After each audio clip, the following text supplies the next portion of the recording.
భారతదేశంలో ఇంకా కూడా బాల్య వివాహాలు జరుగుతున్నాయంట. ముఖ్యంగా పశ్చిమ బెంగాల్, వెస్ట్ బెంగాల్ రాష్ట్రంలో 6.3 ఏదైతే వివాహాలు జరిగాయో వాటిలో 6.3% బాల్య వివాహాలనంట.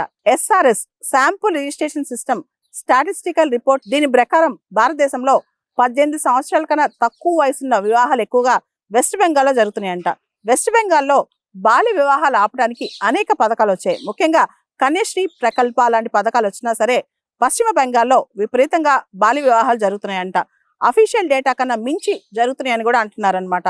భారతదేశంలో అధికారిక అంచనాల ప్రకారం నేషనల్ యావరేజ్ మనం చూస్తే కనుక ఫీమేల్స్ లో మహిళల్లో 2.1% బాల్య వివాహాలు జరుగుతున్నాయంట.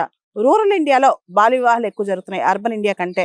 అధికారిక అంచనాల ప్రకారం గ్రామీణ భారతంలో ఎక్కువగా బాల్య వివాహాలు జరుగుతున్నాయంట. ముఖ్యంగా వెస్ట్ బెంగాల్ కనుక మనం చూస్తే రూరల్ కంటే అర్బన్ ఏరియాస్ లో ఎక్కువగా చైల్డ్ మ్యారేజ్ జరుగుతున్నాయంట. ఇంకా కంపారిటివ్ డేటా చూస్తే జార్ఖండ్ లో 4.6% చైల్డ్ మ్యారేజ్ ఉన్నాయంట. కేరళలో అతి తక్కువగా ఓన్లీ 0.1% చైల్డ్ మ్యారేజెస్. అంటే కేరళలో బాల్య వివాహాలు ఆల్మోస్ట్ జరగట్లేదన్నమాట. హిమాచల్ ప్రదేశ్ లో 0.4%, హర్యానాలో 0.6% ఉన్నాయంటే చైల్డ్ మ్యారేజెస్.